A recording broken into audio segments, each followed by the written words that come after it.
சுபி உனக்கு என்னென்ன வாங்கிட்டு வந்தேன் தெரியுமா? இதுதான் பண்டவாளி. நீ சொல்லவே இல்லை. இதை ஃபில் பண்ணலாமா? இது வந்து என்ன பொரி. இது பார்த்துக்கோ, பொரி. இது வந்து பொரி உருண்டை, சரிதா? இது வந்து எள்ளுருண்டை. அப்புறம் இது அதிரசம். இது இன்னொரு பொரி. பண்டவாளி நிறைஞ்சிருச்சு. இது நடக்கல, எனக்கு பிடிக்காது. இது பால்கோவா. அப்புறம் இது கல்கண்டு சாமிக்கு.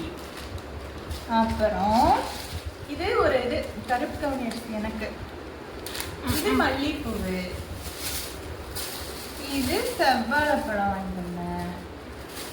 இந்த பழம் ஃப்ரீயா கொடுத்தாங்க. அவ்வளவுதான், பண்டை வழி நிறைஞ்சிருச்சு.